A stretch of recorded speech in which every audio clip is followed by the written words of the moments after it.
Good evening, morning, night, whatever time you're watching this video.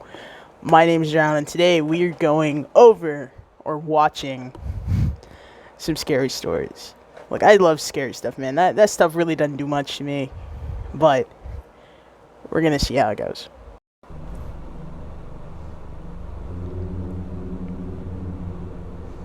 Well, that's ominous.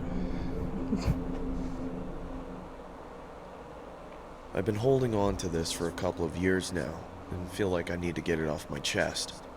I had a few years to digest this, and now I'm ready to share my story with the world. I wish to remain anonymous, so for the sake of this story, my name will be Danny. The details of this story remain vivid, but somewhat foggy, as I try to reminisce on the distant memories that occurred a couple of years ago. It all started when me and my parents resided together in an old townhouse, which was located in a neighborhood notorious for having a high crime rate. I never liked living there, and neither did my parents, but it was the only thing that we could afford at the time. My parents were a little rough around the edges, considering they'd Yo, look at his face, bro. I'm sorry. both been through a lot in their younger years. My dad has had a few run-ins with the law, while my mom lost both her parents at a very young age, so seeing them edgy at times didn't faze me at all. Well, I'm doing my best, alright? Can you do something else? What you're doing isn't working. I'd like to see you do better. Well, do better, damn it! Shut the hell up already. I'm tired of hearing you nag all day. You shut up, you bum! Almost every night, I could hear the constant back and forth bickering that occurred for hours on end between my parents. They would always fight over what I assumed to be financial related issues, which had only gotten worse over the years. My parents both didn't really make much money on their respective jobs, so hearing them argue was almost a daily occurrence. I was always scared that things would turn violent, especially with the way these two went at it. I remember one night, I was in my bed trying to induce myself to sleep by watching a couple of YouTube videos on my cell phone. I could hear the usual shouting match coming from the kitchen downstairs. It honestly sounded like they were at the point where they were going to be in a physical altercation. I pressed my ear against my bedroom door and could hear the distant bickering become more hostile between my parents. I could make out my mom saying, If you don't get a real job, I'm taking Danny and we're moving out! "What in the hell are you talking about? He doesn't even like you." Shut up! Shut up! Yo, that's messed up. Shut the hell up! Oh. I remember hearing sounds of my mom opening up the kitchen drawers, which Oh, led it's me to over with, assume she was man. searching for something sharp and potentially do the unthinkable. That's when I decided to head downstairs and mediate the feud to hopefully put it to rest. Who wears yellow? As I approached the kitchen, I could see my mom holding a huge knife in an overhand grip, the kind of grip that someone uses in preparation of stabbing someone. Why? I could also Get see into my it. dad holding one of the dining room chairs, in which I assumed was his defense mechanism. That ain't finna What are work. you doing here, Danny? Didn't I tell you never to leave your room unless you have to use the washroom? Maybe he had to Sorry, pee, Mom, bruh. but I heard you and Go to your room, you little turd! Don't call him that! Yo, why she Tell me fighting what for to their do, turd, mother. man? Mom, please don't kill Dad! I said go to your room, Danny! Leave Danny alone and put the knife away, Helen!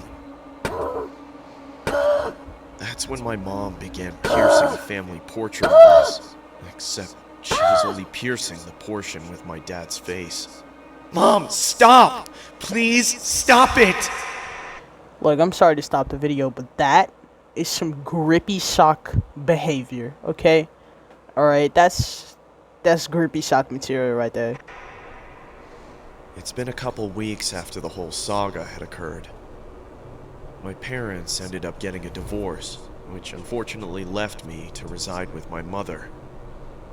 The court unfortunately ruled that my mom would be in favor of getting custody of me due to my dad's criminal history with the law. I honestly contemplated on running away due to how much I dreaded living with her, especially with how toxic and controlling her behavior was. Oh, really? I would spend most of my time locked in my bedroom, sulking on why I couldn't live a normal life like the rest of the younger individuals in my neighborhood.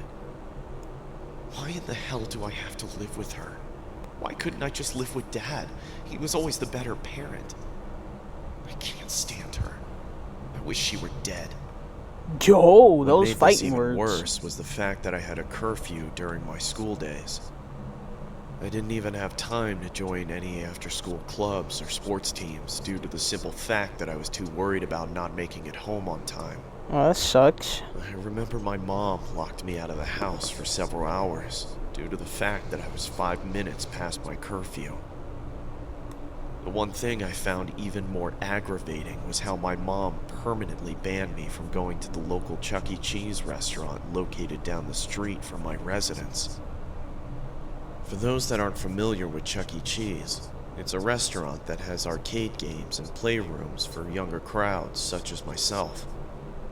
I enjoyed going there, as it would bring back fond memories of when me and my dad used to go. I usually went to Chuck E. Cheese every time it was my birthday, Aw. just as a tradition my dad established when we all So used to cute. live together. But all of that is gone now. My mom took my entire childhood away from me, which I find Fam. Put it back in.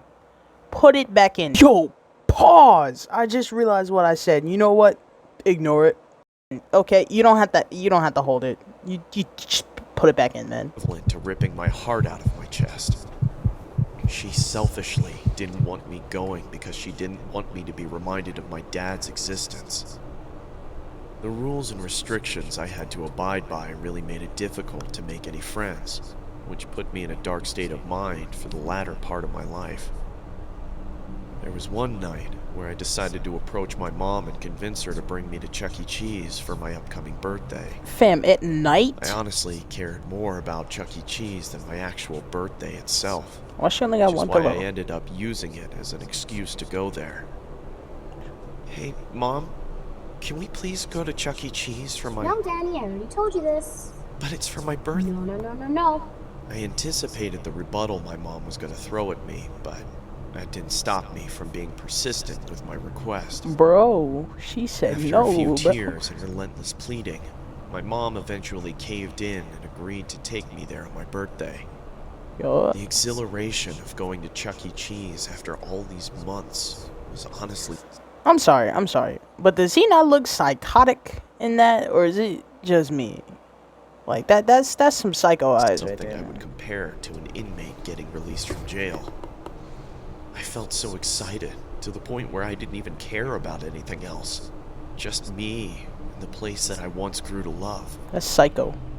My birthday eventually arrived, and it was time for me to finally visit Chuck E. Cheese once again.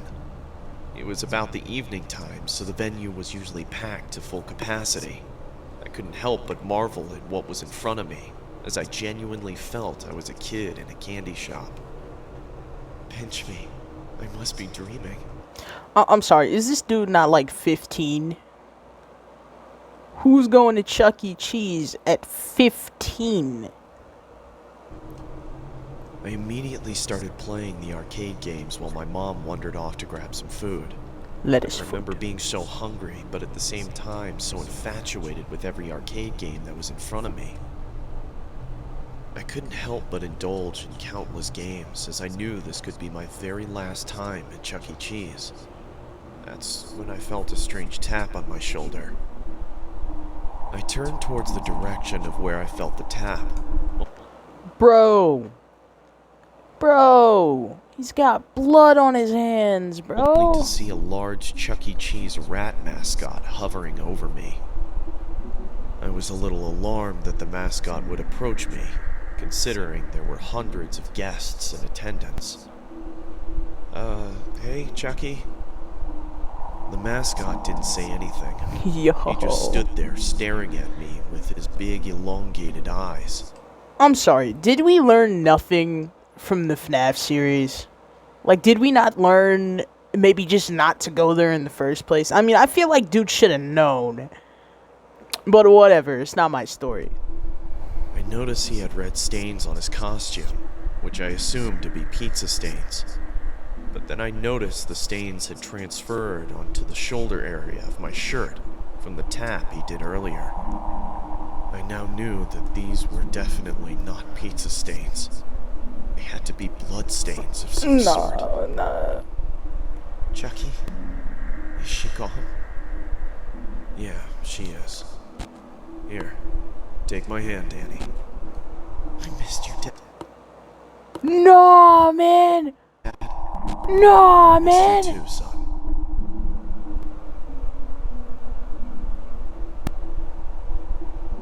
Yo.